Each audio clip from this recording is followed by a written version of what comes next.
Engineering ড্রয়িংয়ের একটি গুরুত্বপূর্ণ বিষয় হলো প্রজেকশান। এই প্রজেকশান কাকে বলে, কিংবা প্রজেক্টর কোনটা, কিংবা প্ল্যান অফ প্রজেকশান কাকে বলা হয়ে থাকে, কিংবা টাইপস অফ প্রজেকশান, এই সমস্ত বিষয় নিয়েই কিন্তু আজকে আমাদের আলোচনা। প্রজেকশান একটি গুরুত্বপূর্ণ প্রশ্ন যেটি সবার মধ্যেই ঘোরাফেরা করে, সেটি হলো প্রজেকশান কাকে বলে। If straight lines are drawn from various position, the contour of an object to meet the plan, the object is said to be projected on that plan.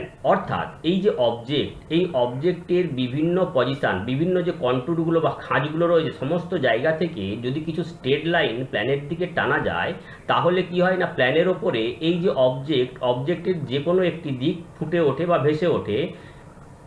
কিভাবে ভেসে ওঠে না, the figure formed by joining in correct sequence the point at which these lines meet the plan is called projection of that object. অর্থাৎ এই যে অবজেক্টের যে straight লাইনগুলো ওখানে বিভিন্ন পয়েন্ট তৈরি করেছে প্ল্যানের ওপরে, সেই পয়েন্টগুলোকে একটি নির্দিষ্ট সিকোয়েন্স বা একটি নির্দিষ্ট নিয়ম মেনে যদি জুড়ে দেওয়া যায়, তখন যে ছবিটি ফুটে ওঠে তখন সেটিকে বলা হয় এই অবজেক্টের প্রজেকশান।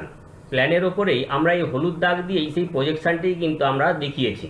অবজেক্ট থেকে যে স্ট্রেট লাইনগুলো প্ল্যানের দিকে গেছে সেগুলোকে বলা হয় projector. The line from the object to the plan are called projector. অর্থাৎ এই যে স্ট্রেট লাইনগুলো দেখতে পাচ্ছি প্ল্যানের দিকে গেছে, এগুলোকে বলা হয় প্রজেক্টর। এই যে প্রজেক্টর, এই প্রজেক্টরগুলো যে প্ল্যানের সঙ্গে গিয়ে মিশেছে সেই প্ল্যানটিকে বলা হয় প্ল্যান অফ প্রজেকশান। এখানে অবজারভার ফ্রন্ট থেকে দেখার জন্য অবজেক্ট থেকে যে স্ট্রেট লাইনগুলো গেছে সেগুলো ভার্টিক্যাল প্ল্যানের ওপরে পড়েছে এবং তৈরি করেছে এলিভেশন। আবার অবজারভার যদি টপ থেকে দেখে তাহলে অবজেক্ট থেকে স্ট্রেট লাইনগুলো যাবে হরাইজন্টাল প্ল্যানের ওপরে, তৈরি হবে টপ ভিউ। আবার এই অবজারভার যদি সাইড থেকে দেখে তাহলে স্ট্রেট লাইনগুলো যাবে প্রোফাইল প্ল্যানের দিকে এবং তখন সেটা তৈরি হবে গিয়ে সাইড ভিউ। অর্থাৎ এই যে প্ল্যানগুলো ভার্টিক্যাল প্ল্যান, হরাইজন্টাল প্ল্যান এবং প্রোফাইল প্ল্যান, এগুলোই হচ্ছে গিয়ে প্ল্যান অফ প্রজেকশান। এই যে অবজারভার অবজেক্টটিকে লক্ষ্য করছে, অর্থাৎ অবজারভার থেকে অবজেক্ট পর্যন্ত যে লাইনগুলো টানা হয়েছে সেগুলোকে বলা হয় রে অফ সাইট। দেখার বিষয় একটি অবজেক্টকে কি প্রজেকশন মেথডের মাধ্যমে ফুটিয়ে তোলা হয়। In engineering drawing following methods of projection are commonly used. There সাধারণত দুটি পদ্ধতি ব্যবহার করা হয়ে থাকে। এক হচ্ছে পিক্টোরিয়াল প্রজেকশন মেথড, আরেকটি হচ্ছে গিয়ে অর্থোগ্রাফিক প্রজেকশন মেথড। এই যে পিক্টোরিয়াল প্রজেকশন মেথড, এর আবার তিনটি ভাগ। একটি হচ্ছে আইসোমেট্রিক প্রজেকশন, অবলিক প্রজেকশন এবং পার্সপেক্টিভ প্রজেকশন। এই যে প্রথম তিনটি ছবি আমরা দেখতে পাচ্ছি, এই তিনটি ছবি হচ্ছে গিয়ে আইসোমেট্রিক প্রজেকশন পদ্ধতির মাধ্যমে কিন্তু তৈরি করা হয়েছে, যেটি কিনা বেস লাইনের সঙ্গে 30 ডিগ্রি অ্যাঙ্গেল করেই তৈরি হয়েছে।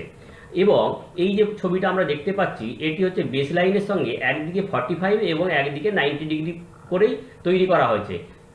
এটিকে বলা হয়ে থাকে অবলিক প্রজেকশন। এবং এই যে দুটো ছবি আমরা দেখতে পাচ্ছি, এই দুটো হচ্ছে গিয়ে পিক্টোরিয়াল প্রজেকশন। আর্কিটেকচারাল ড্রয়িংয়ের ক্ষেত্রে ব্যবহার হয়ে থাকে, যেগুলো একটি পয়েন্ট থেকে শুরু হয় এবং কিংবা একটি পয়েন্টে গিয়ে শেষ হয়।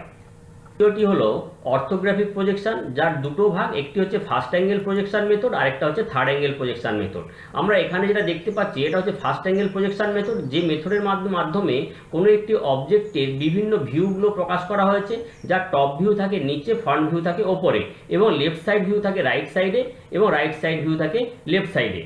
এবং থার্ড অ্যাঙ্গেল প্রজেকশন মেথড, যেখানে হচ্ছে গিয়ে প্ল্যান থাকে ওপরে, এলিভেশন থাকে নিচে, এবং রাইট সাইড ভিউ থাকে রাইট সাইডে এবং লেফট সাইড ভিউ থাকে লেফট সাইডে।